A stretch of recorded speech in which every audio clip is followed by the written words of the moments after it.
Bismillahir Rahmanir Rahim. In the name of God, the most merciful, the most beneficent. Your Majesties, Your Royal Highnesses, distinguished members of the Norwegian Nobel Committee, dear sisters and brothers. Today is a day of great happiness for me. I'm humbled that the Nobel Committee has selected me for this precious award. Thank you to everyone for your continued support and love. Thank you for the letters and cards that I still receive from all around the world. Your kind and encouraging words strengthens and inspires me. I would like to thank my parents for their unconditional love. Thank you to my father for not clipping my wings and for letting me fly.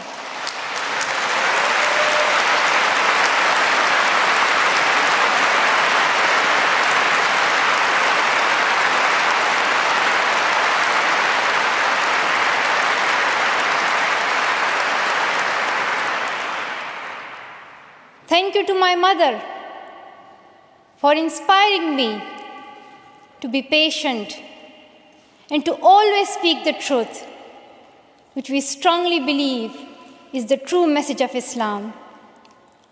And also, thank you to all my wonderful teachers who inspired me to believe in myself and be brave. I'm proud. Well, in fact, I'm very proud to be the first Pashtun, the first Pakistani, and the youngest person to receive this award.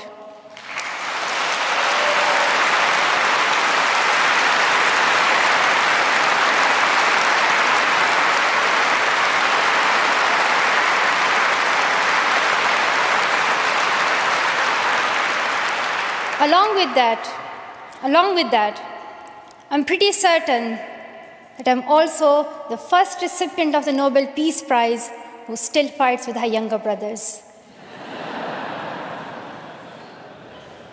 I want there to be peace everywhere, but my brothers and I are still working on that.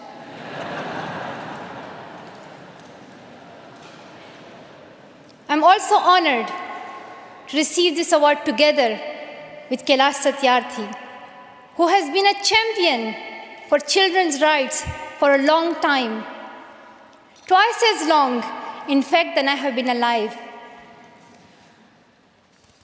I'm proud that we can work together. We can work together and show the world that an Indian and a Pakistani, they can work together and achieve their goals of children's rights.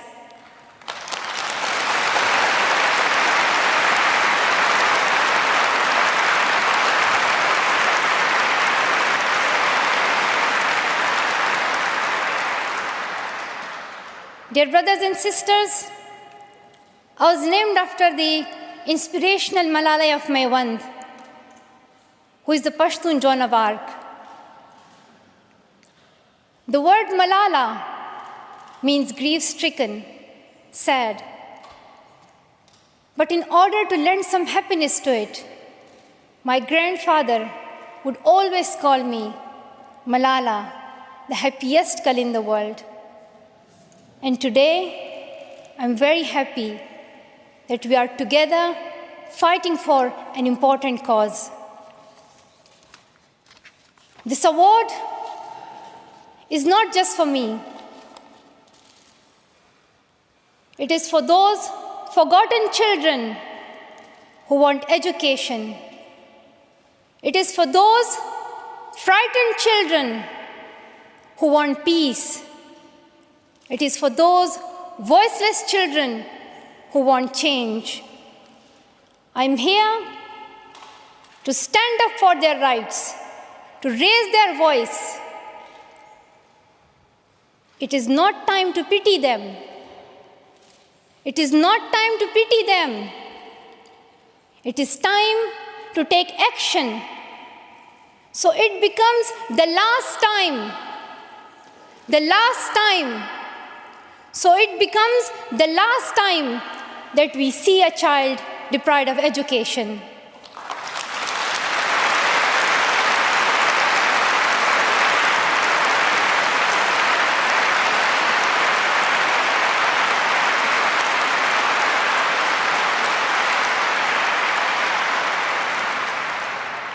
I have found that people describe me in many different ways. Some people call me the girl who was shot by the Taliban, and some the girl who fought for her rights. Some people call me a Nobel laureate now. However, my brothers still call me that annoying bossy sister. As far as I know, I'm just a committed and even stubborn person who wants to see every child getting quality education, who wants to see women having equal rights, and who wants peace in every corner of the world.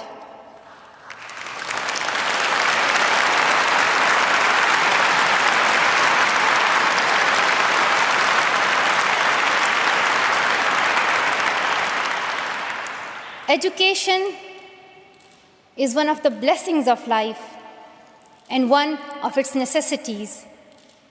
That has been my experience during the 17 years of my life.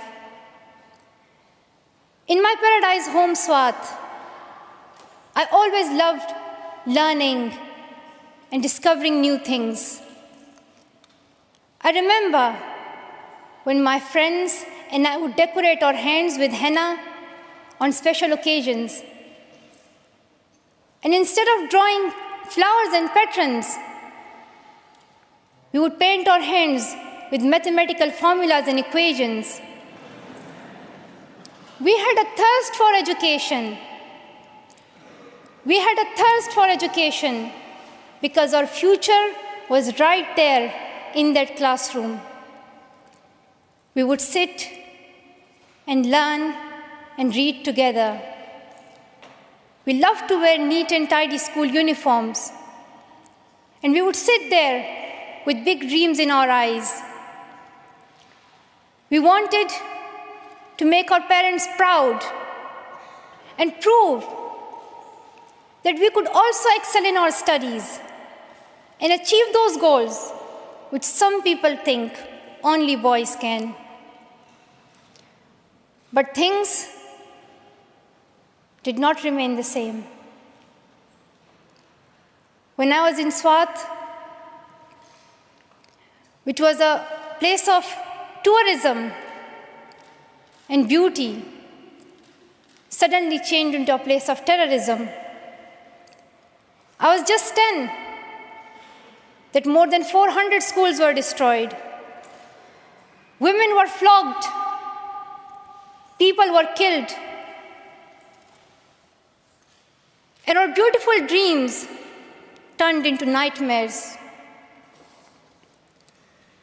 Education went from being a right to being a crime. Girls were stopped from going to school. We could not just stand by and see those injustices of the terrorists, denying our rights, ruthlessly killing people, and misusing the name of Islam. We decided to raise our voice and tell them, have you not learned that in the Holy Quran Allah says, if you kill one person, it is as if you kill the whole humanity? Do you not know that Muhammad, peace be upon him, the Prophet of mercy, he says, do not harm yourself or others. And do you not know that the very first word of the Holy Quran is the word Iqra, which means read.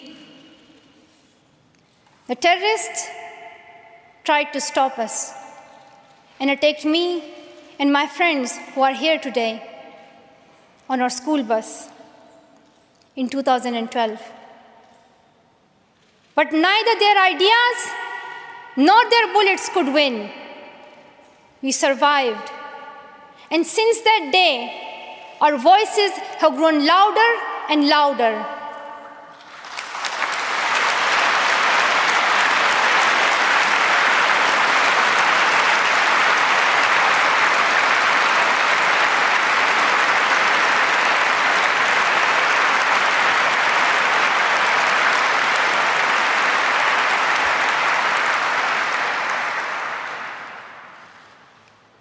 I tell my story, not because it is unique, but because it is not. It is the story of many girls. Today, I tell their stories too. I have brought with me some of my sisters from Pakistan, from Nigeria, and from Syria who share this story. My brave sisters, Shazia and Kainat, who were also shot that day on our school bus. But they have not stopped learning. And my brave sister, Kainat Somro, who went through severe abuse and extreme violence. Even her brother was killed, but she did not succumb. Also, my sisters here, whom I have met during my Malala Fund campaign. My 16-year-old courageous sister, Mozoon, from Syria, who now lives in Jordan as a refugee. And she goes from tent to tent, encouraging girls and boys to learn. And my sister, Amina, from the north of Nigeria, where Boko Haram threatens and stops girls and even kidnaps girls just for wanting to go to school. Though I appear as one girl, one person who is 5 foot 2 inches tall, if you include my high heels. It means I'm 5 foot only. I am not a lone voice. I'm not a lone voice. I am many. I am Malala, but I'm also Shazia. I'm Kainat. I'm Kainat Somro. I am Mozoon. I am Amina. I am those 66 million girls who are deprived of education. And today, I'm not raising my voice. It is the voice of those 66 million girls.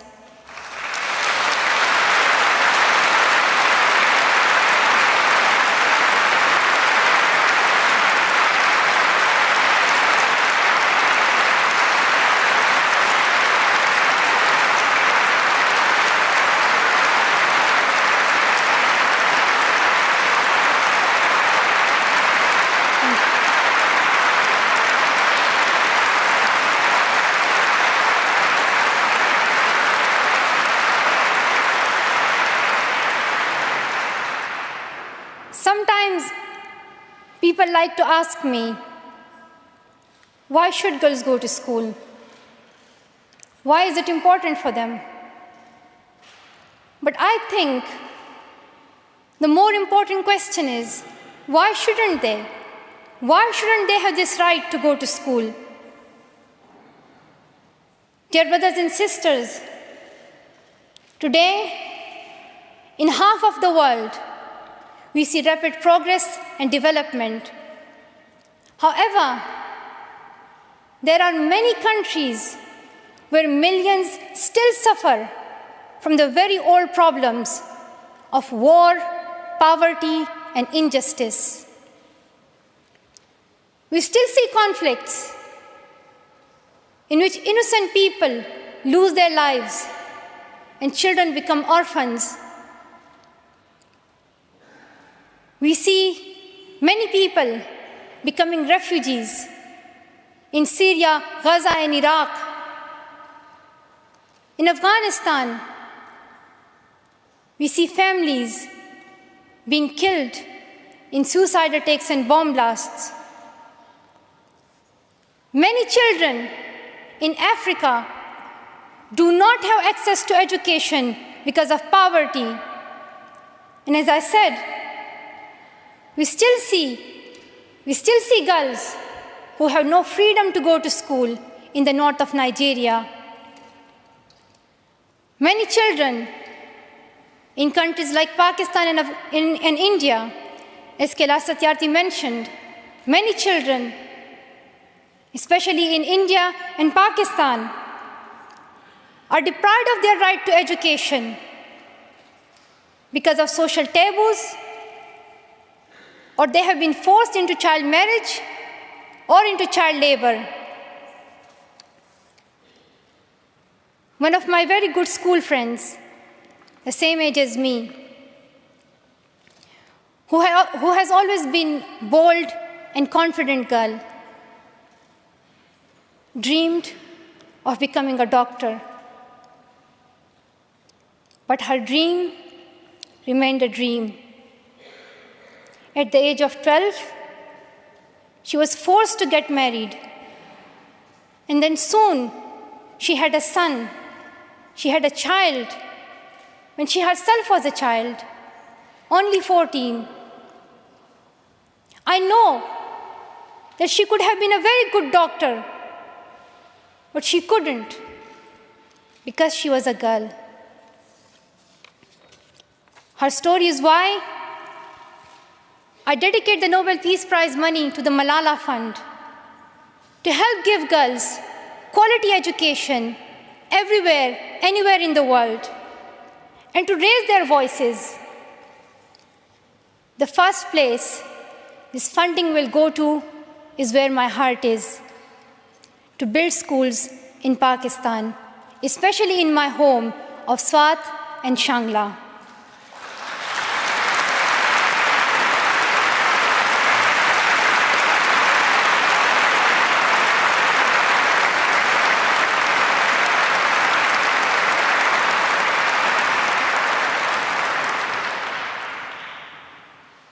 In my own village, there is still no secondary school for girls.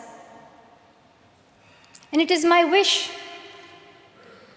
and my commitment, and now my challenge, to build one so that my friends and my sisters can go there to school and get quality education, and they get this opportunity to fulfill their dreams. This is where I will begin, but it is not where I will stop. I will continue this fight until I see every child in school. Dear brothers and sisters, great people who brought change, like Martin Luther King and Nelson Mandela, Mother Teresa and Aung San Suu Kyi, once stood here on this stage. I hope the steps that Kailash Satyarthi and I have taken so far and will take on this journey will also bring change, lasting change.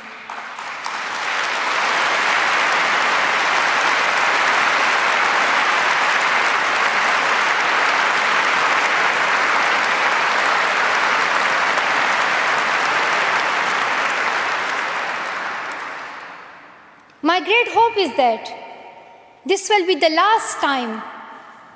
This will be the last time we must fight for education. Let's solve this once and for all. We have already taken many steps. Now it is time to take a leap. It is not time to tell the world leaders to realize how important education is. They already know it. Their own children are in good schools. Now it is time to call them to take action for the rest of the world's children. We ask the world leaders to unite and make education their top priority. 15 years ago, the world leaders decided on a set of global goals, the Millennium Development Goals. In the years that have followed, we have seen some progress. The number of children out of school has been halved, as Kailash Satyarthi said. However, the world focused only on primary education, and progress did not reach everyone. In year 2015, representatives from all around the world will meet in the United Nations to set the next set of goals, the Sustainable Development Goals. This will set the world's ambition for the next generations. The world can no longer accept that basic education is enough. Why do leaders accept that for children in developing countries, only basic literacy is sufficient when their own children do homework in algebra, mathematics, science, and physics? Leaders must seize this opportunity to guarantee a free, quality, primary and secondary education for every child.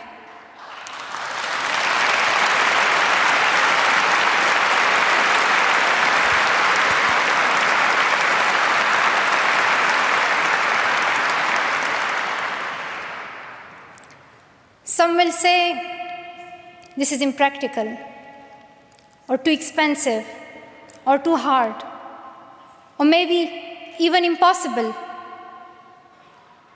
But it is time the world thinks bigger. Dear sisters and brothers, the so-called world of adults may understand it, but we children don't. Why is it that countries which we call strong are so powerful in creating wars, but are so weak in bringing peace? Why is it?